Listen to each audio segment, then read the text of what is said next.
Hi everybody, welcome back to the Grower Man channel. The Grower Man, as you know, is still recovering from surgery. He pretty much is still using a walker and able to get from one space to the other very slowly, but he is recovering. Today we are going to show you how to transplant any type of plant into a bigger pot. We use the same techniques no matter how small or how big our seedling is. And the one we're going to transplant today is this guy right here. Y'all may recognize this as the apple tree that he showed you how to seed and grow. And so it has lost its I forget what you call these. We call them baby leaves. There's a technical name for it. They basically get their nutrients from these. They grow at the base of the plants. The first little leaves that the plant gets when it first comes up. So now that those have dried up and fallen off, I'm ready to put it in a bigger pot. I also will be transplanting this one. This is the second apple tree that we grew.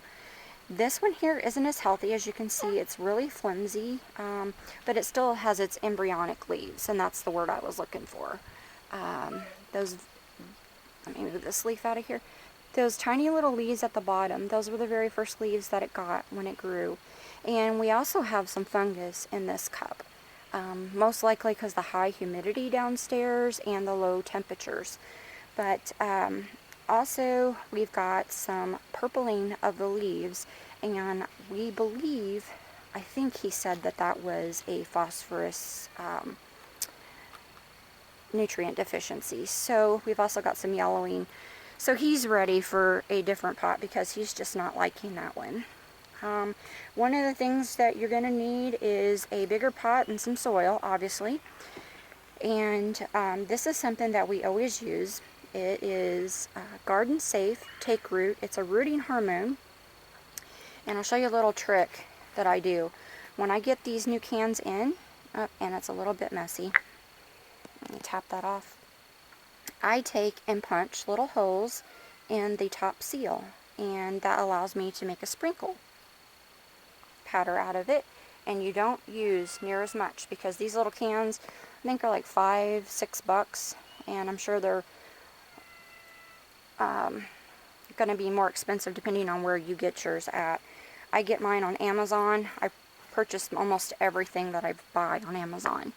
And so you just sprinkle in a nice, well, I usually make a little well in mine like this about where I'm going to put my plant, and then I will sprinkle the rooting powder in there to cover up that area. I don't know if you guys can see it. Let me zoom out here a little bit. There we go. So I usually make a well in here where I'm going to be putting the plant. So I figure to be about that deep because that's about how big my cup is. And so pack that around there. So that's about what it's going to be. And then I take it and I sprinkle it on the sides and on the bottom. And see how it just makes a nice little fine powder there? And that's what you want. And then you just pop your plant out. And see, it's root bound in there, so it was ready for a new pot. And the roots will hold the shape of this. And so I'm going to try to get it as level as I can to the soil. So it looks like it's about the same size, so I got my hole right.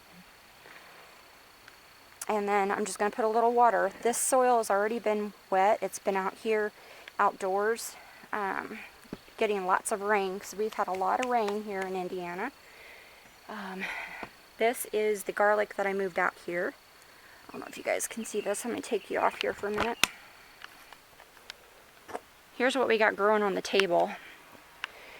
Here is the garlic that I had down in the basement. I just recently brought this out a couple days ago. I wanted to see if it did any better out here, and it seems to be doing a lot better outdoors.